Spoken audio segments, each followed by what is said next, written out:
അനുഭവ സ്മരണകൾ എന്ന ഒരു പരമ്പരയിൽ ഞാൻ ഒരു യുക്തിവാദി എന്ന നിലക്ക് ജീവിതത്തിൽ അനുഭവിക്കേണ്ടി വന്നിട്ടുള്ള ചില പ്രശ്നങ്ങളാണ് ഇതിനു മുമ്പ് ചില വീഡിയോകളിലൂടെ അവതരിപ്പിച്ചത്. അതിൽ നിന്ന് വ്യത്യസ്തമായിട്ട് എൻ്റെ ബാല്യകാലത്തെ ജീവിതവുമായി ബന്ധപ്പെട്ട ചില പ്രശ്നങ്ങൾ കൂടി അനുസ്മരിക്കാനാണ് ഞാൻ ഈ വീഡിയോ കൊണ്ട് ഉദ്ദേശിക്കുന്നത്. കുട്ടിക്കാലത്ത് ഞാൻ എല്ലാ മേഖലയിലും വെറും ഒരു ശരാശരിക്കാരനായ കുട്ടിയായിരുന്നു. കുട്ടിക്കാലത്ത് മാത്രമല്ല, ഇന്നു വരെയുള്ള എൻ്റെ ജീവിതത്തിലെ എല്ലാ കാലത്തും ഞാനൊരു ശരാശരിക്കാരൻ മാത്രമാണ്. ശരാശരിയിൽ നിന്നും വളരെ താഴെയുമായിരുന്നില്ല, ശരാശരിക്ക് ഒട്ടും മുകളിലും ആയിരുന്നില്ല എൻ്റെ സ്ഥാനം.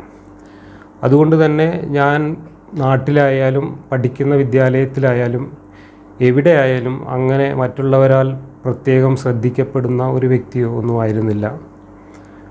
വീട്ടിൽ നിന്ന് പുറത്തിറങ്ങിയാൽ ഞാൻ വളരെ സൗമ്യനായിട്ട് അന്തർമുഖനായിട്ട് തലയും താഴ്ത്തി നടക്കുകയും ക്ലാസ് മുറികളിലൊക്കെ ഏതെങ്കിലും ഒരു മൂലയിൽ ആരോടും വലിയ പ്രശ്നങ്ങളൊന്നും ഉണ്ടാക്കാതെ മിണ്ടാതിരിക്കുകയും ചെയ്യുന്ന ഒരു കുട്ടിയായിരുന്നു. അതുകൊണ്ട് തന്നെ അധ്യാപകർ പോലും എന്നെ കാര്യമായി ശ്രദ്ധിച്ചിരുന്നില്ല. ഒന്നുകിൽ വികൃതി കാണിക്കുന്ന കുട്ടികളായിരിക്കണം, അല്ലെങ്കിൽ നന്നായി പഠിക്കുന്ന കുട്ടികളായിരിക്കണം, എങ്കിലേ അധ്യാപകർ ശ്രദ്ധിക്കുകയുള്ളൂ. ഇത് രണ്ടുമല്ലാത്ത വെറും ശരാശരിക്കാരനായ ഒരു അന്തർമുഖൻ ആയതുകൊണ്ട് തന്നെ എന്നെ ആരും ശ്രദ്ധിച്ചിരുന്നില്ല. എന്നാൽ വീട്ടിലെത്തിക്കഴിഞ്ഞാൽ കുറച്ച് കുസൃതിയും കുറച്ച് വികൃതിയൊക്കെ കാണിച്ചിരുന്നു. അതും വലിയ തോതിലുള്ള വികൃതിയല്ല, എന്നാലും ഒരു ശരാശരിക്ക് മുകളിൽ വികൃതിയൊക്കെ കാണിക്കുന്ന ഒരു കുട്ടിയായിരുന്നു. വീട്ടിലെത്തിക്കഴിഞ്ഞാൽ എൻ്റെ സ്വഭാവം വളരെയധികം വ്യത്യസ്തമായിരുന്നു. പുറത്തിറങ്ങിയാൽ ഞാൻ അന്തർമുഖനും സൗമ്യനുമൊക്കെ ആണെങ്കിലും വീട്ടിൽ കുറച്ച് അഗ്രസീവായിട്ടൊക്കെ പെരുമാറിയിരുന്നു.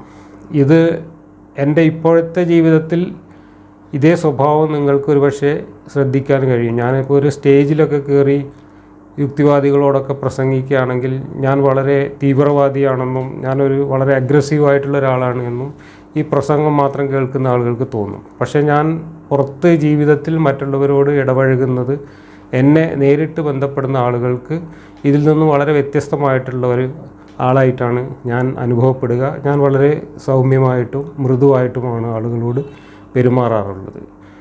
അല്ലാതെ ഒരു അഗ്രസീവായിട്ടുള്ള ഒരു പെരുമാറ്റം ആരോടും ഞാൻ എടുക്കാറില്ല. അങ്ങനെ ഉള്ളൊരു ശരാശരി വ്യക്തിത്വത്തിൻ്റെ ഉടമയായിട്ടാണ് ഞാൻ ചെറുപ്പം മുതലേ ജീവിച്ചു വന്നിട്ടുള്ളത്. അതുപോലെ തന്നെ എനിക്ക് പ്രത്യേകിച്ച് ഒരു കഴിവും ഇല്ല എന്നതുകൊണ്ട് തന്നെ, ശ്രദ്ധിക്കപ്പെടാൻ ആഗ്രഹങ്ങൾ ഒരിക്കലും ഉണ്ടായിട്ടില്ല എന്നതുകൊണ്ട് തന്നെ ഞാൻ ഒരു മേഖലയിലും പ്രത്യേകം എന്തെങ്കിലുമൊക്കെ പരിശീലനം നേടി എന്തെങ്കിലുമൊക്കെ കഴിവുകൾ പ്രകടിപ്പിക്കാൻ ശ്രമിച്ചിട്ടുമില്ല. അങ്ങനെ ജീവിതത്തോട് തന്നെ അങ്ങനെ ഒരു വലിയ ആർത്തിയൊന്നുമുള്ള ഒരു പ്രകൃതക്കാരനല്ല ഞാൻ. എന്തെങ്കിലുമൊക്കെ ആയിത്തീരണമെന്ന ആഗ്രഹമൊന്നും എനിക്ക് ചെറുപ്പം മുതലേ ഉണ്ടായിരുന്നില്ല. അതുകൊണ്ട് തന്നെ അത്തരത്തിലുള്ള ഒരു മോഹം വെച്ചുകൊണ്ട് എന്തെങ്കിലുമൊക്കെ പ്രവർത്തനങ്ങൾ ചെയ്യുക എന്നതും എൻ്റെ ജീവിതത്തിൽ ഉണ്ടായിട്ടില്ല.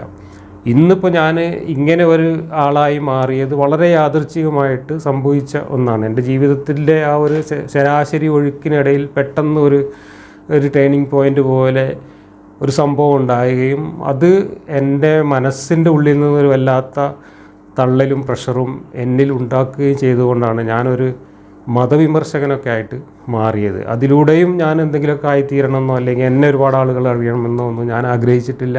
പക്ഷേ ഈ ഒരു ആശയം എൻ്റെ മനസ്സിൽ എനിക്ക് സത്യമെന്ന് തോന്നിയ ഈ ഒരു ആശയം പരമാവധി ആളുകൾക്ക് പകർന്നു നൽകണമെന്നുള്ള ഒരു വാശിയും ശാഠ്യവും ഒക്കെ എൻ്റെ അതൊരു മനസ്സാക്ഷിയുടെ തള്ളൽ പോലെ എൻ്റെ മനസ്സിലുണ്ടായിരുന്നു. അതുകൊണ്ട് ജീവിതം കുറച്ച് ബുദ്ധിമുട്ടിയാലും ശരി, ചിലപ്പോൾ ജീവൻ തന്നെ അപകടത്തിലായാലും ശരി, ഈ കാര്യം ചെയ്തേ ഒക്കൂ എന്നുള്ള ഒരു രീതിയിൽ ഞാൻ കുറച്ച് സാഹസികമായിട്ട് ഈ ഒരു രംഗത്ത് കുറച്ച് കാലം പ്രവർത്തിച്ചിട്ടുണ്ട് എന്നതൊഴിച്ചാൽ ഒരു ശരാശരിക്കാരനിൽ നിന്നും വ്യത്യസ്തമായിട്ടൊന്നും എൻ്റെ ജീവിതത്തിൽ ആരോടും പങ്കുവെക്കേണ്ടതായിട്ട് ഉണ്ടായിട്ടില്ല.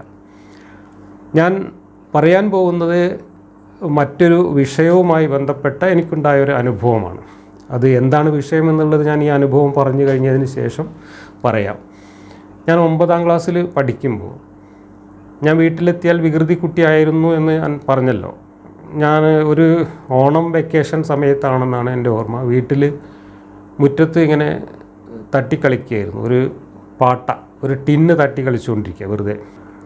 അന്ന് തട്ടിക്കളിക്കാൻ നമുക്ക് പന്ത് ഒന്നുമില്ല, പൈസ കൊടുത്ത് വാങ്ങുന്ന ഒരു കളിപ്പാട്ടവും ജീവിതത്തിൽ നമുക്കൊന്നും കിട്ടിയിട്ടില്ല. കാരണം ദാരിദ്ര്യത്തിൻ്റെ ഒരു കാലഘട്ടമായിരുന്നു. അതൊന്നും പൈസ കൊടുത്ത് വാങ്ങിത്തരാനൊന്നുമുള്ള കഴിവ് നമ്മുടെ രക്ഷിതാക്കൾക്കുണ്ടായിരുന്നില്ല എന്ന് മാത്രമല്ല, അങ്ങനെ കുട്ടികളെ കളിക്കുന്നത് തന്നെ ഇഷ്ടമില്ലാത്തവരായിരുന്നു വാപ്പയും ഉമ്മയൊക്കെ. ഞാൻ എന്ത് കളിക്കുകയാണെങ്കിലും വാപ്പ ചീത്ത പറയും.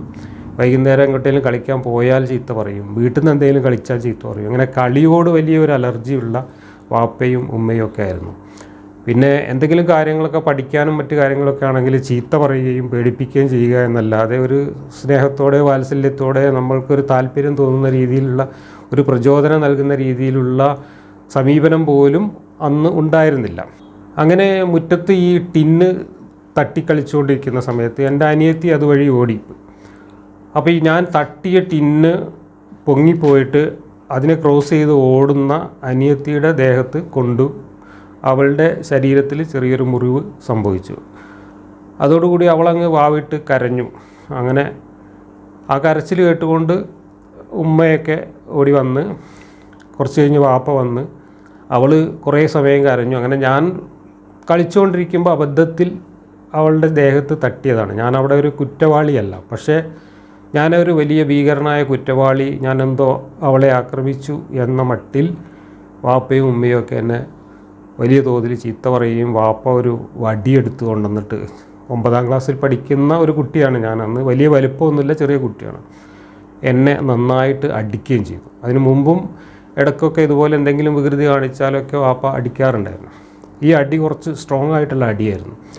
പക്ഷേ അടി കൊള്ളാൻ മാത്രം ഞാൻ തെറ്റൊന്നും ചെയ്തിട്ടില്ല എന്നതുകൊണ്ട് തന്നെ അത് ആ അടിയുടെ വേദനയേക്കാൾ കൂടുതൽ അത് എൻ്റെ മനസ്സിനെ വല്ലാതെ വേദനിപ്പിച്ചു. ആ വേദന കാരണം ഞാൻ അന്ന് തന്നെ ഒരു സാഹസം ചെയ്തു.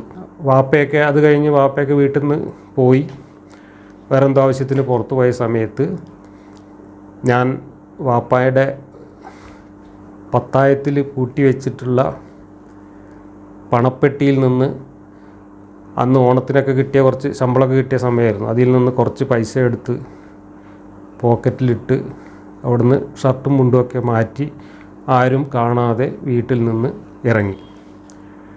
വീട്ടിൽ നിന്നിറങ്ങി ഞാൻ നേരെ നടന്നു. ഒരു 3-4 കിലോമീറ്റർ നടന്ന് ആനക്കയം എന്ന് പറയുന്ന സ്ഥലത്തെത്തും.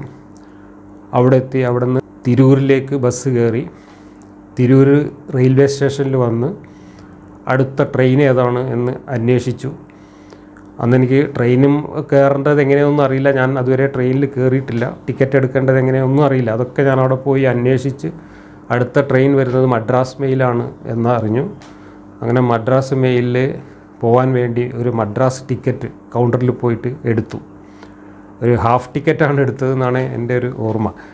അങ്ങനെ ടിക്കറ്റ് എടുത്ത് മദ്രാസ് മെയിൽ വന്ന് ഞാൻ അതിൽ കയറി. ഞാനന്ന് വളരെ ചെറിയ കുട്ടിയാണ്. എന്നെ കണ്ടാൽ തന്നെ ആളുകൾക്കറിയാം അങ്ങനെ ഒറ്റയ്ക്ക് ട്രെയിനിൽ യാത്ര ചെയ്യാനുള്ള പ്രായമൊന്നും എനിക്ക് ആയിട്ടില്ല എന്നുള്ളത് യാത്രക്കാർക്ക് തന്നെ പെട്ടെന്ന് കണ്ടാൽ മനസ്സിലാവും. അങ്ങനെ ട്രെയിനിൽ കയറി ഞാൻ സീറ്റിൽ ഇരിക്കുമ്പോൾ അടുത്തിരിക്കുന്ന ആളുകളൊക്കെ എന്നെ ഇങ്ങനെ ശ്രദ്ധിക്കാൻ തുടങ്ങി. എന്നോട് പലതും ചോദിക്കാൻ തുടങ്ങി. അങ്ങനെ ഒരാൾ എൻ്റെ അടുത്ത് വന്നിരുന്നു, കുറച്ച് പ്രായമുള്ള ഒരാൾ അടുത്ത് വന്നിരുന്ന് എന്നോട് കാര്യങ്ങൾ ഓരോന്നോരോന്ന് ചോദിച്ചു. ഞാൻ കുറച്ചൊക്കെ നുണകൾ പറഞ്ഞു. പക്ഷേ അത് അയാളുടെ ചോദ്യം ചെയ്യലിൽ എൻ്റെ നുണകൾ ചിലതൊക്കെ പൊളിഞ്ഞു. അപ്പോൾ അയാൾക്ക് മനസ്സിലായി ഞാൻ ആരാണ്, എവിടെ നിന്നാണ് വരുന്നതെന്ന്, എൻ്റെ മേൽവിലാസം ഇന്നയാളുടെ മകനാണ് എന്നൊക്കെ ഞാൻ പറഞ്ഞപ്പോൾ അയാൾ മഞ്ചേരിക്കാരനായിരുന്നു. മഞ്ചേരിക്കാരനായതുകൊണ്ട് തന്നെ എൻ്റെ വാപ്പാനെയൊക്കെ അയാൾക്ക് ചെറിയ തോതിൽ കേട്ട് പരിചയമുണ്ട്. അപ്പോൾ അയാൾക്ക് മനസ്സിലായി ഞാൻ അയാളോട് ഞാൻ എൻ്റെ ഒരു കൂട്ടുകാരൻ്റെ അടുത്തേക്ക് പോവുകയാണ് എന്നാണ് പറഞ്ഞത്. പക്ഷേ ഇതൊരു കൂട്ടുകാരൻ്റെ അടുത്തേക്കുള്ള പോക്കല്ല എന്ന്, മദ്രാസ് നഗരത്തിൽ ഈ ഒരു പ്രായത്തിൽ ഞാനവിടെ ചെന്നിറങ്ങിക്കഴിഞ്ഞാൽ ഞാൻ ബുദ്ധിമുട്ടിലാവും എന്നൊക്കെ അയാൾക്ക് അറിയാവുന്നതുകൊണ്ട് അയാൾ ട്രെയിൻ ഏതാണ്ട് ഒലവക്കോട് എത്താറാവുന്നതിന് മുമ്പ് തന്നെ സീറ്റിൽ നിന്ന് എഴുന്നേറ്റ് പോയി ആ ട്രെയിനിലുണ്ടായിരുന്ന പോലീസുകാരുമായിട്ട്, അന്ന് റെയിൽവേ പോലീസിൻ്റെ ആളുകൾ ട്രെയിനിലൊക്കെ ഉണ്ടാവും, അവരുമായിട്ടൊക്കെ സംസാരിച്ചോ എന്തോ എന്നറിയില്ല. ഒലവക്കോട് സ്റ്റേഷനിലെത്തിയ ഉടനെ 2-3 പോലീസുകാർ വന്ന് എന്നെ ആ ട്രെയിനിൽ നിന്ന് പിടിച്ചിറക്കി അവർ പോലീസ് സ്റ്റേഷനിലേക്ക് കൊണ്ടുപോയി, റെയിൽവേ പോലീസിൻ്റെ. അപ്പോൾ മദ്രാസിലേക്ക് ടിക്കറ്റ് എടുത്ത് ട്രെയിൻ കയറിയ എന്നെ തിരൂരിൽ നിന്ന് ഒലവക്കോട് വരെ യാത്ര ചെയ്തപ്പോഴേക്ക് പോലീസ് പിടിച്ച് അവർ സ്റ്റേഷനിൽ കൊണ്ടുപോയി. അവിടുന്ന് SI കുറച്ച് കണ്ണൊക്കെ ഉരുട്ടി എൻ്റെ അടുത്ത് കുറേ ഷൗട്ട് ചെയ്ത് എന്താണ് എങ്ങനെയാണെന്നൊക്കെ ചോദിച്ചു. പിന്നെ എനിക്ക് നിൽക്കക്കള്ളിയില്ല, ഏതായാലും ട്രെയിനിൽ നിന്ന് ഇറങ്ങിയ സ്ഥിതിക്ക് പിന്നെ എനിക്ക് ഒരേ ഒരു മാർഗ്ഗമേ ഉള്ളൂ, കാര്യങ്ങൾ സത്യം തുറന്ന് പറയുക, തുറന്ന് പറഞ്ഞിട്ട് എന്താണ് സംഭവിക്കുന്നത് അതനുസരിച്ച് ചെയ്യുക, അല്ലാതെ ഇനി നുണ പറഞ്ഞിട്ട് പിടിച്ചു നിൽക്കാൻ കഴിയില്ല എന്ന് മനസ്സിലായി. അപ്പോൾ ഞാൻ കാര്യങ്ങൾ പറഞ്ഞ് അപ്പോൾ അവർ എന്നെ പിടിച്ചവിടെ പോലീസ് സ്റ്റേഷനിൽ ലോക്കപ്പ് പോലെയുള്ള സൗകര്യങ്ങളുണ്ടായിരുന്നു, അതിനകത്ത് ആക്കി. എന്നിട്ട് എൻ്റെ അടുത്തുനിന്ന് പിന്നെ വാപ്പായുടെ അഡ്രസ്സും കാര്യങ്ങളൊക്കെ മേടിച്ചു. അന്ന് ഇന്നത്തെ പോലെ ഫോണൊന്നുമില്ല, അവിടെയൊന്നും നമ്മുടെ നാട്ടിലൊന്നും ഫോണൊന്നും വന്നിട്ടില്ല. ആകെ കൂടി അന്ന് പെട്ടെന്ന് കമ്മ്യൂണിക്കേറ്റ് ചെയ്യാനുള്ള ഒരേ ഒരു മാർഗം എന്ന് പറയുന്നത് ഈ ടെലിഗ്രാമാണ്, കമ്പി അടിക്കുക എന്ന് പറയും. അങ്ങനെ ഞാൻ പറഞ്ഞു കൊടുത്ത ഒരു അഡ്രസ്സ് വെച്ചുകൊണ്ട് ഈ പോലീസ് സ്റ്റേഷനിൽ നിന്ന് അവർ എൻ്റെ വീട്ടിലേക്ക് ടെലിഗ്രാം ചെയ്തു. എന്നിട്ട് എന്നെ അവിടെ പിടിച്ച് ഇട്ടു.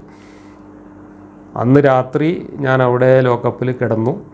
ലോക്കപ്പിൽ മറ്റ് വേറെ 1-2 പിള്ളേരൊക്കെ മോഷണത്തിനും മറ്റുമൊക്കെ പിടികൂടിയ പിള്ളേരൊക്കെ ഉണ്ടായിരുന്നു. അവരുടെ കൂടെ ഞാൻ അവിടെ കിടന്ന് കൊതുക് അടിച്ചിട്ട് ഉറക്കമൊന്നും വന്നില്ല. അപ്പോൾ വേറൊരു പോലീസുകാരൻ വന്നിട്ട് എന്നെ അവിടുന്ന് ലോക്കപ്പിൽ നിന്ന് കൊണ്ടുപോയി കൊതുക് അടിക്കാത്തൊരു മറ്റേ റൂമിലൊക്കെ കൊണ്ടുപോയിട്ട് കുറച്ച് സൗകര്യമൊക്കെ ചെയ്തു തന്നു. അങ്ങനെ ഞാൻ അവിടെ പോയി കിടന്നു. അന്ന് അവർ എനിക്ക് ഭക്ഷണമൊക്കെ തന്നു. പിറ്റേ ദിവസം രാവിലെയും അതുപോലെ ഭക്ഷണമൊക്കെ തന്ന് അന്ന് പിറ്റേന്ന് അവിടെ തന്നെ കഴിഞ്ഞു. രണ്ടാമത്തെ ദിവസം രാത്രി ഞാൻ ഉറങ്ങുമ്പോൾ എന്നെ പോലീസുകാർ വന്ന് തട്ടി വിളിച്ചു. അതുവരെ ഈ 2 ദിവസം ഞാൻ അവിടെ ലോക്കപ്പിൽ കഴിയുകയാണ്. അതിൻ്റെ ആയിട്ട് എൻ്റെ കയ്യിലുണ്ടായിരുന്ന പൈസയും മറ്റു സാധനങ്ങളൊക്കെ അവർ മേടിച്ച് വെച്ചിരുന്നു. അങ്ങനെ രാത്രിയിൽ എന്നെ തട്ടി വിളിച്ച് ഞാൻ കണ്ണ് വീഴ്ച്, തലേ ദിവസവും കൊതുകടിച്ചിട്ട് ഉറങ്ങാത്തത് കൊണ്ട് ഈ പിറ്റേ ദിവസം ഞാൻ നന്നായിട്ട് ഉറങ്ങുമായിരുന്നു അവിടെ ഒരു ബെഞ്ചിൽ കിടന്ന്.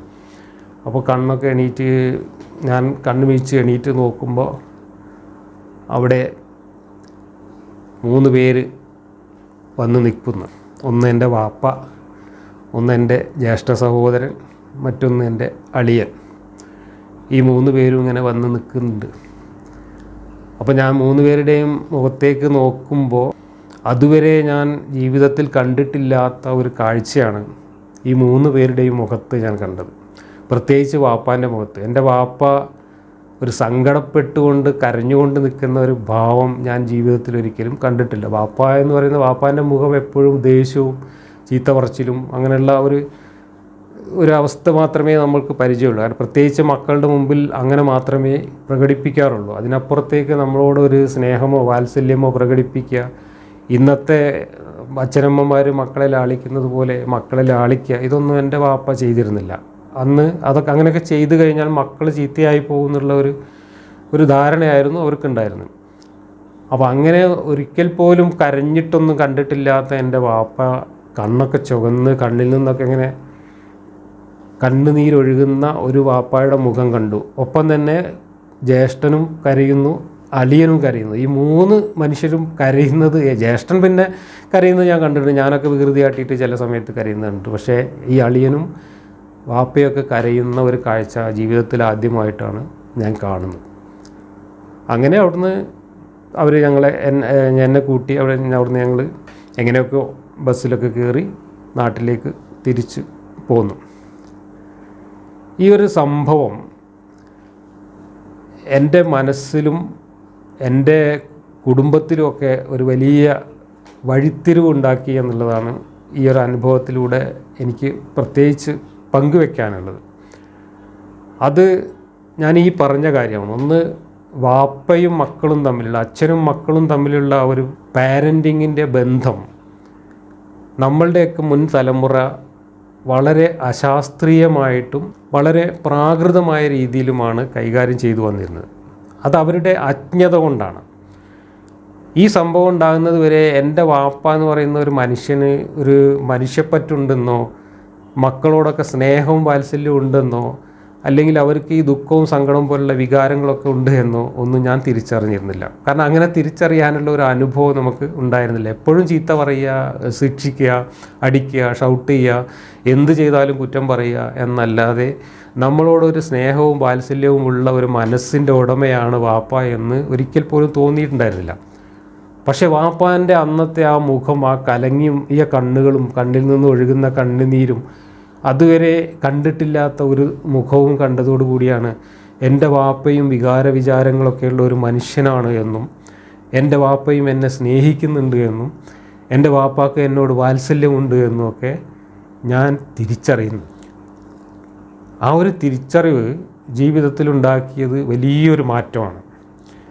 അതിനുശേഷം എൻ്റെ വീട്ടിൽ വാപ്പയും ഞാനും തമ്മിലുള്ള ബന്ധവും വാപ്പാക്ക് ഞങ്ങളുടെ മക്കളോടുള്ള ബന്ധത്തിലും ഒക്കെ തന്നെ വലിയ മാറ്റങ്ങളുണ്ടായി. വാപ്പായതിന് ശേഷം ഒരിക്കൽ പോലും ജീവിതത്തിൽ എന്നെ അമിതമായി ശാസിക്കുകയോ ചീത്ത പറയുകയോ അടിക്കുകയോ ഒന്നും ചെയ്തിട്ടില്ല. ഒരു ശിക്ഷയും പിന്നീടുണ്ടായില്ല. അന്ന് ഞാൻ 9ാം ക്ലാസ്സിലാണ് പഠിക്കുന്നത്. പിന്നീട് നമുക്ക് കുറേ കൂടി സ്വാതന്ത്ര്യം വീട്ടിൽ കിട്ടി. അത് വാപ്പായിലുണ്ടായ ഒരു തിരിച്ചറിവാണ്. ഒരു പക്ഷേ വാപ്പ മക്കളോട് പെരുമാറേണ്ടത് ഇങ്ങനെ അല്ല എന്നുള്ള ഒരു തിരിച്ചറിവ് അതിലൂടെ വന്നതുകൊണ്ട് വാപ്പ പെരുമാറ്റത്തിൽ മാറ്റം വരുത്തി.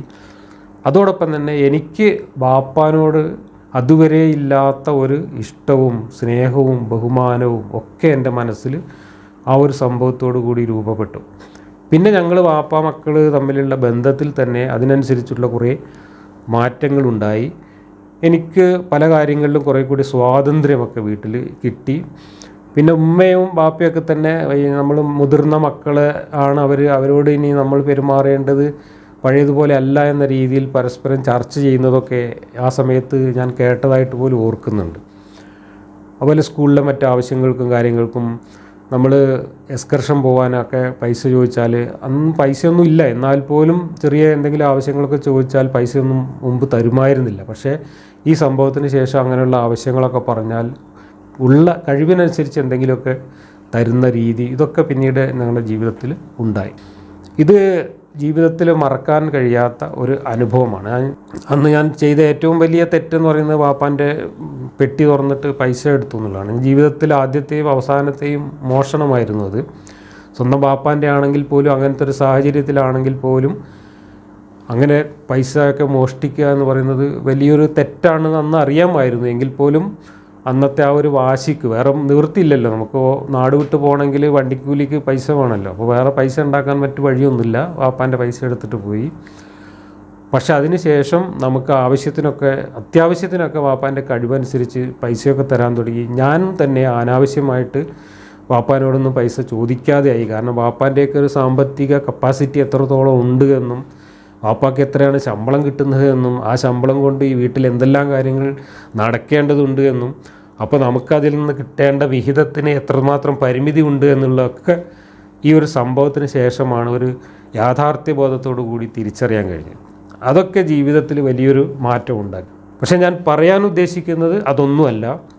ഈ ഒരു അനുഭവത്തിലൂടെ ഒരു അച്ഛനും മക്കളും തമ്മിലുള്ള ബന്ധം ഏത് തരത്തിലായിരിക്കണമെന്നും നമ്മൾ മക്കളെ വളർത്തുന്ന പാരൻറ്റിംഗ് എന്ന് പറയുന്ന ആ ഒരു കാര്യം അത് ഏത് രീതിയിലായിരിക്കണം എന്നതു സംബന്ധിച്ചുള്ള കഴിഞ്ഞ തലമുറയുടെയും ഇപ്പോൾ എൻ്റെ തലമുറയുടെയും എനിക്ക് ശേഷമുള്ള തലമുറയുടെയുമൊക്കെ ആ ഒരു കാഴ്ചപ്പാടുകൾ തമ്മിലുള്ള വ്യത്യാസം, ആ വ്യത്യാസത്തെക്കുറിച്ചും അതിലേതു പക്ഷമാണ് ശരി എന്നതിനെക്കുറിച്ചും ഇന്ന് എനിക്കുള്ള ചില കാഴ്ചപ്പാടുകൾ പറയാൻ വേണ്ടി കൂടിയാണ് ഞാൻ എൻ്റെ ഈ അനുഭവം പറഞ്ഞത്. ആ കാലത്ത് എൻ്റെ വാപ്പാൻ്റെയൊക്കെ തലമുറയിൽപ്പെട്ട ആളുകൾ പൊതുവേ മക്കളെ ശിക്ഷിച്ച് വളർത്തുക, ശാസിച്ച് വളർത്തുക, അവരോട് സ്നേഹവും വാത്സല്യവും ഒരിക്കലും പ്രകടിപ്പിക്കാതിരിക്കുക, അവരെ ഭയപ്പെടുത്തി വളർത്തുക, ഇങ്ങനെയൊക്കെ ചെയ്താൽ മാത്രമേ മക്കൾ വഴിതെറ്റാതെ നല്ല കുട്ടികളായിട്ട് വളരുകയുള്ളൂ എന്നതായിരുന്നു അന്നത്തെ ഒരു പൊതുബോധം.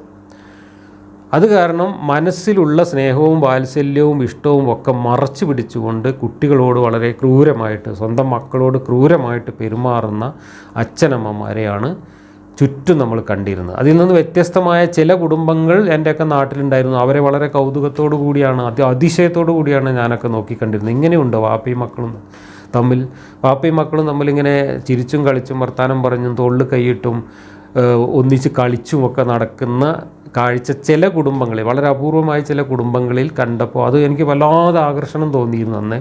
പക്ഷേ അത് ഞാൻ വളരെ അതിശയത്തോടു കൂടിയും കൗതുകത്തോടു കൂടിയാണ് നോക്കിയിരുന്നത്. പക്ഷേ എൻ്റെ വാപ്പയും അതുപോലെ ബഹുഭൂരിപക്ഷ ആളുകളും പറഞ്ഞിരുന്നതും കരുതിയിരുന്നതും മക്കളെ അങ്ങനെ വളർത്തിക്കഴിഞ്ഞാൽ മക്കൾ വഴിതെറ്റിപ്പോകുമെന്നാണ്.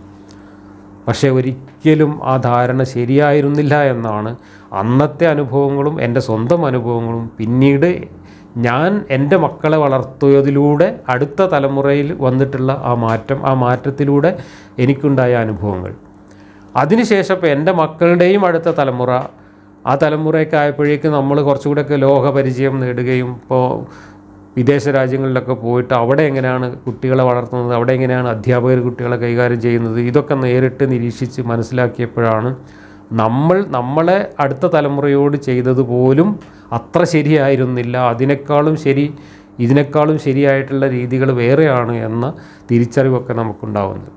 അപ്പോൾ ഈ പാരൻറ്റിങ്ങിനെ കുറിച്ചുള്ള ഈ പ്രാകൃതമായിട്ടുള്ള ധാരണ, മക്കളെ വളർത്തേണ്ടത് ഭയപ്പെടുത്തിക്കൊണ്ടാണ് എന്നുള്ള ധാരണ യഥാർത്ഥത്തിൽ മക്കളുടെ വ്യക്തിത്വത്തെ തന്നെ വളരെയധികം നെഗറ്റീവായി ബാധിക്കുന്ന ഒരു ധാരണയാണ്. ഒരിക്കലും അങ്ങനെയല്ല നമ്മൾ മക്കളെ വളർത്തേണ്ടത് എന്നാണ് എനിക്കിതിലൂടെ പറയാനുള്ളത്. അങ്ങനെ മക്കളെ വളർത്തിയാൽ മക്കൾ വഴിതെറ്റിപ്പോകുമെന്നുള്ള ധാരണ തെറ്റാണ് എന്നതിന് ഞാൻ എൻ്റെ ജീവിതം ഒരു പരീക്ഷണമായി തന്നെ, വളരെ വിജയകരമായ ഒരു പരീക്ഷണമായി തന്നെ എൻ്റെ ജീവിതത്തിൽ ഞാൻ പ്രാവർത്തികമാക്കിയിട്ടുണ്ട് മക്കളുടെ കാര്യത്തിൽ. അപ്പം ഞങ്ങളുടെ മക്കളെ വളർത്തിയത്, ഞങ്ങൾ വിവാഹം കഴിക്കുന്നതിന് മുമ്പ് തന്നെ ഞാനും വൈഫും തമ്മിൽ ഒരു കരാറ് തന്നെ ഉണ്ട്. മക്കളെ വളർത്തുന്ന കാര്യത്തിലാണ് ഞങ്ങൾ ആദ്യം കരാറിലെത്തുന്നത്. ആ കരാറിൽ ഞങ്ങൾ പറഞ്ഞ കാര്യം തന്നെ മക്കളെ സ്വതന്ത്രരായിട്ട് വളർത്തുന്നതാണ്. ഒരു തരത്തിലും ഒരു കാര്യവും അടിച്ചേൽപ്പിക്കുകയോ ഈ മക്കളുടെ ശരീരത്തിൽ ഏതെങ്കിലും തരത്തിലുള്ള മുറിവേൽപ്പിക്കുന്ന ഒരു ആചാരങ്ങൾ നടത്തുകയോ കാതുകുത്തലടക്കമുള്ള ആചാരങ്ങൾ നടത്തുകയോ ഒന്നും ചെയ്യില്ല. കുട്ടികളെ അവരെ സ്വതന്ത്രമായിട്ട് വളർത്തും എന്നുള്ളതായിരുന്നു ഞങ്ങൾ തമ്മിലുള്ള ഒരു കരാറ്. ആ കരാറിൻ്റെ അടിസ്ഥാനത്തിൽ തന്നെ മക്കളെ സ്വതന്ത്രരായിട്ട് വളർത്തുകയും അതോടൊപ്പം തന്നെ ഈ മക്കളും മക്കളും അച്ഛനമ്മമാരും തമ്മിലുള്ള ആ ഒരു ബന്ധം എന്ന് പറയുന്നത് ഒരു സ്നേഹത്തിൻ്റെയും വാത്സല്യത്തിൻ്റെയും ജനാധിപത്യത്തിൻ്റെയും അങ്ങേയറ്റത്തെ സൗഹൃദത്തിൻ്റെയും ബന്ധമാക്കിയിട്ടാണ് ഞങ്ങളുടെ മക്കളെ വളർത്തിയത്. അങ്ങനെ മക്കളെ വളർത്തി കഴിഞ്ഞാൽ മക്കൾ നമ്മളെ വിട്ട് പോകുമെന്നോ അല്ലെങ്കിൽ മക്കൾ വഴിതെറ്റി പോകുമെന്നോ ഒക്കെയുള്ള ധാരണ തികച്ചും തെറ്റാണ് എന്നതിൻ്റെ ഏറ്റവും നല്ല പ്രായോഗികമായ അനുഭവ സാക്ഷ്യങ്ങളാണ് ഞങ്ങളുടെയൊക്കെ മക്കൾ. ഇന്നും ആ മക്കളിൽ നിന്ന് നമ്മൾക്ക് അനുഭവപ്പെടേണ്ടി വരുന്ന കാര്യങ്ങൾ വെച്ച് പറയാൻ കഴിയും. മക്കളിപ്പോൾ നമ്മളെ വിട്ട് പിരിഞ്ഞാണ് ജീവിക്കുന്നതെങ്കിൽ പോലും ഒരു ദിവസം പോലും അവർ നമ്മളുമായിട്ട് ബന്ധപ്പെടാതെ ഇരിക്കുന്നില്ല. മാത്രമല്ല, ഏതൊരു നിസ്സാരമായ കാര്യമാണെങ്കിൽ പോലും, വീട്ടിനകത്തുള്ള ഒരു ചെറിയ കാര്യമാണെങ്കിൽ പോലും അത് പണ്ട് മുതലേ ഞങ്ങൾ മക്കളുമായിട്ട് ചർച്ച ചെയ്ത്, എല്ലാവരും കൂടെ ചർച്ച ചെയ്ത് എല്ലാവരുടെയും അഭിപ്രായങ്ങൾക്കനുസരിച്ച് കാര്യങ്ങൾ ചെയ്യുക എന്നൊരു രീതി, ഒരു ജനാധിപത്യ രീതി ഞങ്ങൾ കുടുംബത്തിൽ നടപ്പിലാക്കുകയും അത് വളരെ ഫലപ്രദമാണ് എന്ന് ബോധ്യപ്പെടുകയും ചെയ്തു. കുട്ടികൾ ഒരിക്കലും നമ്മളുടെ താല്പര്യങ്ങൾ അടിച്ചേൽപ്പിക്കാതെ അവർക്ക് താല്പര്യമുള്ളത് എന്താണോ അതിനനുസരിച്ച് അവരെ ശരിയായ വഴിയിലേക്ക് തിരിച്ചുവിടുക. അവർക്ക് ഒരു തരത്തിലുള്ള അടിച്ചേൽപ്പിക്കലും അനുഭവപ്പെടാതെ തന്നെ അവരുടെ താല്പര്യങ്ങൾക്കനുസരിച്ച് അവരെ വളർത്തുക. അവർക്ക് ആവശ്യമായ സ്വാതന്ത്ര്യം നൽകുക, എല്ലാ തരത്തിലുള്ള സ്വാതന്ത്ര്യവും നൽകുക. അവരുടെ ഓരോ ആവശ്യങ്ങളും അവരുടെ ഓരോ അഭിപ്രായങ്ങളും നമ്മൾ പരിഗണിക്കുന്നു എന്ന തോന്നൽ അവരിൽ ഉണ്ടാക്കുക. ഇതൊക്കെയാണ് ഒരു കുടുംബജീവിതത്തിലെ ജനാധിപത്യം എന്ന് പറയുന്നത്. ആ ജനാധിപത്യപരമായ ഒരു കുടുംബ സംവിധാനത്തിൽ വളരുന്ന കുട്ടികൾ ഒരിക്കലും ആ കുടുംബത്തിൻ്റെ പൊതു കാഴ്ചപ്പാടിനപ്പുറത്തേക്ക് വഴിതെറ്റി പോകാനുള്ള ഒരു സാധ്യതയുമില്ല എന്നുള്ളതാണ് എൻ്റെ ഒരു ജീവിതാനുഭവം. സാമ്പത്തിക കാര്യങ്ങളിൽ പോലും ഞങ്ങൾ എടുത്ത ഒരു സമീപനം, ഇപ്പം ഞങ്ങൾ രണ്ടുപേരും ജോലിയുള്ളവരാണ്. അപ്പോൾ ഞങ്ങളുടെ രണ്ടുപേരുടെയും വരുമാനം കൊണ്ടാണ് കുടുംബത്തിലെ കാര്യങ്ങൾ നടക്കുന്നത്. അപ്പോൾ മക്കളുടെ ആവശ്യങ്ങൾ എന്താണ് എന്നുള്ളത് കണ്ടറിഞ്ഞ് മക്കൾക്ക് ഞങ്ങൾ പൈസ കൊടുക്കുക എന്ന രീതിക്ക് പകരം ഞങ്ങൾ ചെയ്ത ഒരു കാര്യം എന്താ വെച്ചാൽ, വീട്ടിലെ രണ്ടുപേരുടെയും വരുമാനം ഒരുമിച്ച് ഞങ്ങളൊരു മക്കൾക്ക് കൂടി കയ്യെത്താവുന്ന ഒരു സ്ഥലത്ത്, അവർക്ക് കൂടി നേരിട്ട് കൈകാര്യം ചെയ്യാവുന്ന ഒരു സ്ഥലത്ത് വയ്ക്കുകയും അവരുടെ ആവശ്യത്തിന് അവരതിൽ നിന്ന് എടുത്തുകൊണ്ട് പോകാൻ അവർക്ക് അനുവാദം കൊടുക്കുകയാണ് ചെയ്തത്. അങ്ങനെ വന്നപ്പോൾ അതിൻ്റെ ഗുണം എന്താണെന്ന് വെച്ചാൽ, അച്ഛനമ്മമാർക്ക് എത്ര വരുമാനമുണ്ട് എന്ന് കുട്ടികൾക്ക് കൃത്യമായിട്ട് മനസ്സിലാവും. ആ വരുമാനം ഏതെല്ലാം കാര്യങ്ങൾക്ക് ചെലവഴിക്കുന്നു, അതിലെത്ര മിച്ചമുണ്ട് തുടങ്ങിയിട്ടുള്ള വീടിൻ്റെ ബഡ്ജറ്റിനെ കുറിച്ച് കുട്ടികൾക്ക് വളരെ ചെറുപ്പത്തിൽ തന്നെ വളരെ വ്യക്തമായ ഒരു ധാരണ ഉണ്ടാവും. ആ ധാരണ അനുസരിച്ച് തങ്ങൾ ഏതൊക്കെ കാര്യത്തിനാണോ പൈസ, എത്രത്തോളം പൈസ എടുത്ത് ചെലവഴിക്കാം എന്നതിനെക്കുറിച്ചും അവർക്ക് സ്വമേധയാ ഒരു ബോധം ഉണ്ടാവും. നമ്മുടെ അനുഭവം അതാണ്. അതുകൊണ്ട് തന്നെ നമ്മുടെ മക്കൾ ഒരു നയാ പൈസ പോലും അനാവശ്യമായിട്ട് അതിൽ നിന്ന് എടുത്ത് ചെലവഴിച്ച ഒരനുഭവമില്ല. മറിച്ച് അത് കൃത്യമായിട്ട് മനസ്സിലാക്കി പലപ്പോഴും നമ്മൾ കണക്ക് കൂട്ടുന്നതിനേക്കാൾ കുറഞ്ഞ ബഡ്ജറ്റിൽ കാര്യങ്ങൾ അവർ നടത്തിക്കൊണ്ടു പോകുന്നതാണ് നമ്മൾ കണ്ടിട്ടുള്ളത്. അതേപോലെ തന്നെ എല്ലാ കാര്യങ്ങളും ഇപ്പം നമ്മൾ വീട്ടിൽ വളരെ നിസ്സാരമായിട്ടുള്ള ഒരു ടേബിൾ കർട്ടൻ വാങ്ങിക്കുകയാണെങ്കിൽ പോലും ആ ടേബിൾ കർട്ടൻ ഏത് കളർ വാങ്ങണം, എങ്ങനെയുള്ള തുണി വാങ്ങണം എന്നുള്ളത് വീട്ടിലുള്ള എല്ലാ മക്കളും ഞങ്ങൾ 4 പേരും കൂടെ ചർച്ച ചെയ്തിട്ട് അവരുടെ കൂടെ ഇഷ്ടം പരിഗണിച്ചുകൊണ്ടാണ് നമ്മൾ വീട്ടിലേക്ക് വാങ്ങുക. ഞാൻ ടേബിൾ കർട്ടൻ എന്നുള്ള ഒരു ഉദാഹരണം പറഞ്ഞാണ്. ഇതുപോലെ എത്ര ചെറിയ കാര്യങ്ങളായാലും മക്കളുമായിട്ട് ചർച്ച ചെയ്തിട്ട് എല്ലാവരും കൂടെ തീരുമാനിച്ചിട്ടാണ് ചെയ്യുക. ഇതിനാണ് ജനാധിപത്യം എന്ന് പറയുക. അതുപോലെ തന്നെ ആൺകുട്ടി പെൺകുട്ടി എന്ന ഒരു വ്യത്യാസം ഒരു കാര്യത്തിലും ഈ കുട്ടികൾ തമ്മിൽ അങ്ങനെ ഒരു ലിംഗപരമായിട്ടുള്ള വ്യത്യാസമോ വിവേചനമോ കാണിക്കാതെ കുട്ടികളെ വളർത്തുകയും അതിൻ്റെ ഒക്കെ ഫലമായിട്ട് ഈ ഞങ്ങൾ വളർത്തിയ 2 കുട്ടികൾക്കും നല്ല കോൺഫിഡൻസ്, നല്ല ആത്മവിശ്വാസത്തോടു കൂടി ഈ സമൂഹത്തിൽ എന്ത് പ്രശ്നങ്ങളെയും നേരിട്ട് ജീവിക്കാനുള്ള ഒരു കരുത്ത് സ്വയം നേടുകയും ചെയ്തു എന്നുള്ളതാണ് നമ്മുടെ ഒരു അനുഭവം. ഇന്നിപ്പോൾ മക്കൾക്കൊക്കെ 40 വയസ്സിന് അടുത്ത് പ്രായമുണ്ട്. അവരവരുടെ കുടുംബങ്ങളായിട്ട് ജീവിക്കുന്നു. അവരവരുടെ മക്കളോടും ഏതാണ്ട് ഇതുപോലെ അല്ലെങ്കിൽ ഇതിനേക്കാൾ കുറച്ചും കൂടെ മെച്ചപ്പെട്ട സമീപനമാണ് ഇപ്പോൾ സ്വീകരിക്കുന്നത്. കാരണം ഓരോ തലമുറ കഴിയുമ്പോഴും ഇത്തരം സമീപനങ്ങളിലൊക്കെ വലിയ മാറ്റങ്ങളുണ്ടാവും. എൻ്റെയൊക്കെ തലമുറയും എനിക്ക് മുമ്പുള്ള തലമുറയും മക്കളെ വളർത്തിയിരുന്ന രീതി, അവരുടെ ഒരു പാരൻറ്റിങ് രീതി അല്ല ഇന്ന് നമുക്ക് ശേഷമുള്ള തലമുറയിൽ നമ്മൾ കാണുന്നത്. അതിനനുസരിച്ച് തന്നെ കുട്ടികളുടെ വ്യക്തിത്വത്തിലൊക്കെ വലിയ മാറ്റങ്ങൾ നമുക്ക് കാണാൻ കഴിയുന്നു. അതുപോലെ തന്നെ കുട്ടിക്കാലത്ത് നമ്മുടെ ജീവിതത്തിൽ ഒരുപാട് അനുഭവങ്ങൾ, ആ അനുഭവങ്ങൾ ഇന്നത്തെ കുട്ടികളുടെ അനുഭവങ്ങളുമായിട്ട് താരതമ്യം ചെയ്യുമ്പോൾ നമ്മളൊക്കെ എത്രയോ ദരിദ്രമായ ഒരു കാലത്താണ് ജീവിച്ചത് എന്നത് നമുക്ക് മനസ്സിലാവും. ഇതൊക്കെ മറ്റൊരു വിഷയമായതുകൊണ്ട് ഞാൻ അടുത്ത ഒരു എപ്പിസോഡിൽ അതിനെക്കുറിച്ച് എൻ്റെ അനുഭവങ്ങൾ വെച്ചുകൊണ്ട് പറയാം. എന്തായാലും പാരൻറ്റിങ്ങിനെ സംബന്ധിച്ചുള്ള ഈ ധാരണ സ്വയം തിരുത്തുന്നതിനും അത് തലമുറകൾ കഴിയുമ്പോൾ അത് മെച്ചപ്പെടുത്തി വരുന്നതിനുമൊക്കെ നമ്മളുടെ അറിവും ചിന്തയും അതോടൊപ്പം തന്നെ നമ്മുടെ ഇത്തരത്തിലുള്ള അനുഭവങ്ങളും നമുക്ക് വളരെയധികം ഉപകരിക്കും. ഈ ഒരു അനുഭവം എൻ്റെ പ്രേക്ഷകരോട് പങ്കുവെക്കുക എന്നുള്ളതായിരുന്നു ഞാൻ ഇതുകൊണ്ട് ഉദ്ദേശിച്ചത്.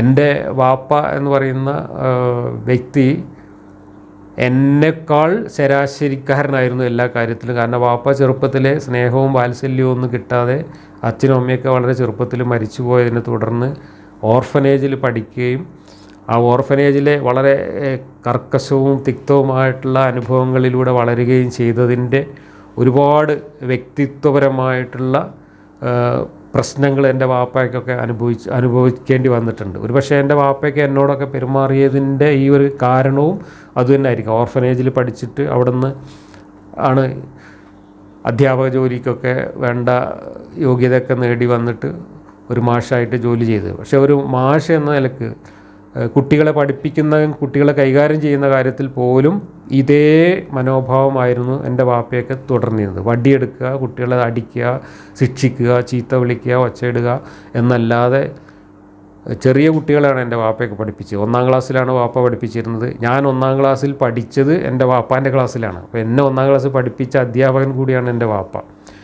ഞാനും പിന്നീട് 1-ാം ക്ലാസ്സിലാണ് കൂടുതൽ കാലം പഠിപ്പിച്ചിട്ടുള്ളത്. ഞാനും ഒരു LP സ്കൂൾ അധ്യാപകനായിട്ട് ആണ് ജോലി ചെയ്തത്. അതിൽ തന്നെ മിക്കവാറും ഞാൻ ഈ 1-ാം ക്ലാസ്സിലാണ് ഞാനും പഠിപ്പിച്ചിട്ടുള്ളത്. പക്ഷേ എൻ്റെ വാപ്പ 1-ാം ക്ലാസ്സിലെ കുട്ടികളെ കൈകാര്യം ചെയ്യുന്നതിൽ നിന്നും എത്രയോ വ്യത്യസ്തമായിട്ടാണ് ഞാൻ 1-ാം ക്ലാസ്സിലെ കുട്ടികളെ കൈകാര്യം ചെയ്തിട്ടുള്ളത്. ആ ഒരു വ്യത്യാസം നമ്മളുടെ വ്യക്തിത്വത്തെ ബാധിച്ചതുപോലെ തന്നെ നമ്മൾ പഠിപ്പിക്കുന്ന കുട്ടികളെയും ബാധിക്കുന്നതായിട്ട് അനുഭവത്തിൽ നിന്ന് നമുക്ക് ബോധ്യപ്പെട്ടിട്ടുണ്ട്. ഒരിക്കലും കുട്ടികളെ ശിക്ഷിക്കുകയോ ശാസിക്കുകയോ അമിതമായിട്ട് നിയന്ത്രിക്കുകയോ ചെയ്തുകൊണ്ടല്ല നമ്മൾ ഈ ചെറിയ ക്ലാസ്സിലെയൊന്നും കുട്ടികളെ പഠിപ്പിക്കേണ്ടത്. മറിച്ച് കുട്ടികൾക്ക് അവരുടെ പ്രകൃതമനുസരിച്ച് ആ കുട്ടികളെ പരിഗണിച്ചുകൊണ്ട്, കുട്ടികളുടെ വികാരവിചാരങ്ങളെ പരിഗണിച്ചുകൊണ്ട് ഒരു കുട്ടിയുടെ മനസ്സ് എങ്ങനെയാണ് വർക്ക് ചെയ്യുന്നത് എന്നതിനെക്കുറിച്ച് മനഃശാസ്ത്രപരമായിട്ട് അറിവ് നേടിക്കൊണ്ടാണ് അധ്യാപകർ കുട്ടികളെ കൈകാര്യം ചെയ്യേണ്ടത്. പക്ഷേ നിർഭാഗ്യവശാൽ അത്തരത്തിലുള്ള അറിവുകളൊന്നും കഴിഞ്ഞ തലമുറയിൽപ്പെട്ട അധ്യാപകർക്കോ വേണ്ട, ഞാൻ ഉൾപ്പെടുന്ന എൻ്റെ തലമുറയിൽപ്പെട്ട അധ്യാപകർക്ക് പോലും ആവശ്യമായ അളവിൽ കിട്ടിയിരുന്നില്ല. ഞാനൊക്കെ തന്നെ ഈ സർവീസിൽ നിന്ന് റിട്ടയർ ചെയ്ത് ലോകത്തൊക്കെ ചുറ്റി സഞ്ചരിച്ച് അവിടേക്കുള്ള സ്കൂളുകളിലൊക്കെ പോയി കുട്ടികളെ കൈകാര്യം ചെയ്യുന്ന രീതിയൊക്കെ നേരിട്ട് കണ്ടപ്പോഴാണ് നമ്മളൊക്കെ തുടർന്നു പോകുന്ന രീതി എത്രത്തോളം മനഃശാസ്ത്ര വിരുദ്ധമായിരുന്നു എന്ന് എനിക്ക് ബോധ്യപ്പെട്ടിട്ടുള്ളത്. അപ്പോൾ നമ്മുടെയൊക്കെ ധാരണ, ഈ വാപ്പാക്ക് മക്കളെക്കുറിച്ചുണ്ടായിരുന്ന ധാരണ പോലെ തന്നെയാണ് അധ്യാപകർ കുട്ടികളെ സ്നേഹിക്കുകയോ അല്ലെങ്കിൽ അവരെ ലാളിക്കുകയോ ചെയ്തു കഴിഞ്ഞാൽ, അല്ലെങ്കിൽ അവരോട് അത്തരത്തിൽ കുട്ടികളുടെ പ്രകൃതം അനുസരിച്ച് പെരുമാറിക്കഴിഞ്ഞാൽ കുട്ടികൾ പഠിക്കില്ല, അവർ നന്നാവില്ല, അവർ മോശക്കാരാവും എന്ന ധാരണയായിരുന്നു അധ്യാപകർക്കും ഉണ്ടായിരുന്നത്. അതുകൊണ്ടാണ് ഈ അധ്യാപകരെപ്പോഴും വലിയ ശിക്ഷ നടപ്പിലാക്കുകയും കൊടും ഭീകരന്മാരായിട്ട് കുട്ടികളുടെ മുമ്പിൽ പെരുമാറുകയും ചെയ്യുന്നത്. പക്ഷേ ഇന്ന് ലോകത്ത് പരിഷ്കൃത സമൂഹങ്ങളിലൊക്കെ അത്തരത്തിലുള്ള പെരുമാറ്റമൊന്നും നമുക്ക് എവിടെയും കാണാൻ കഴിയില്ല എന്ന് മാത്രമല്ല, അങ്ങനെ പെരുമാറിക്കഴിഞ്ഞാൽ അധ്യാപകനൊക്കെ അകത്താവും. അതാണ് യൂറോപ്പിലോ അമേരിക്കയിലൊക്കെ പോയി കഴിഞ്ഞാൽ നമ്മൾ കാണുന്നത്. കുട്ടികളോടൊന്ന് ഷൗട്ട് ചെയ്യുക അല്ലെങ്കിൽ കുട്ടികളോട് എന്തെങ്കിലും ഒന്ന് കുട്ടികളെ വേദനിപ്പിക്കുന്ന തരത്തിൽ ഒരു ശബ്ദമുണ്ടാക്കുക പോലും ചെയ്താൽ ആ അധ്യാപകൻ പിറ്റേന്ന് ജയിലിലാവും. അതാണ് അവിടുത്തെ രീതി. അതിനനുസരിച്ച് കുട്ടികളുടെ വ്യക്തിത്വത്തിലുള്ള മാറ്റവും നമുക്ക് പ്രകടമായി തന്നെ കാണാൻ കഴിയുന്നുണ്ട്. അപ്പം ഞാൻ പറഞ്ഞു വന്നത്, പാരൻറ്റിങ്ങിലുള്ള അശാസ്ത്രീയതയെക്കുറിച്ചും മനഃശാസ്ത്ര വിരുദ്ധതയെക്കുറിച്ചുമൊക്കെയുള്ള ഒരു അവബോധം നമുക്ക് ഈ തലമുറകളിലൂടെയുള്ള അനുഭവങ്ങളിലൂടെ നമുക്കൊക്കെ മനസ്സിലാക്കാൻ കഴിഞ്ഞു എന്നത് പുതിയ തലമുറ വളരെ കൃത്യമായിട്ട് മനസ്സിലാക്കി തുടങ്ങിയിരിക്കുന്നു എന്നതുകൊണ്ട് തന്നെ ഇനി ഇതുപോലുള്ള പ്രശ്നങ്ങൾ അല്ല പുതിയ തലമുറ നേരിടേണ്ടി വരിക, മറിച്ച് പുതിയ കാലഘട്ടത്തിലെ പുതിയ കുട്ടികളുടെ അനുഭവങ്ങളും അവരുടെ മുമ്പിലുള്ള സാഹചര്യങ്ങളും വളരെ വ്യത്യസ്തമാണ് എന്നതുകൊണ്ട് അതിനെ എങ്ങനെയാണ് മനഃശാസ്ത്രപരമായി കൈകാര്യം ചെയ്യേണ്ടത് എന്നതിനെ സംബന്ധിച്ചുള്ള ശാസ്ത്രീയമായ അറിവാണ് ഇനി രക്ഷിതാക്കൾക്കും അധ്യാപക സമൂഹത്തിനുമൊക്കെ നമ്മൾ നൽകേണ്ടത്. അതിന് വളരെയധികം അറിവ് നേടേണ്ടതുണ്ട്. ഇത്തരം വിഷയങ്ങളിൽ വളരെ വിദഗ്ധമായിട്ടുള്ള അറിവ് നേടിയ മനഃശാസ്ത്ര വിദഗ്ധരുടെയൊക്കെ സഹായത്തോടു കൂടി അധ്യാപകർക്കും കുട്ടികളെ കൈകാര്യം ചെയ്യുന്നവർക്കും എല്ലാം കൃത്യമായ പരിശീലനങ്ങളാണ് നമ്മുടെ സമൂഹം ഇനിയും നൽകേണ്ടത്. ഈ ഒരു തിരിച്ചറിവാണ് എനിക്ക് എൻ്റെ ഈ ഒരു അനുഭവ വിവരണത്തിലൂടെ സമൂഹത്തിൻ്റെ മുമ്പിലേക്ക് വയ്ക്കാനുള്ളത്. മറ്റൊരു കുട്ടിക്കാല അനുഭവമായിട്ട് അടുത്ത ഒരു എപ്പിസോഡിൽ വീണ്ടും നമുക്ക് കാണാം.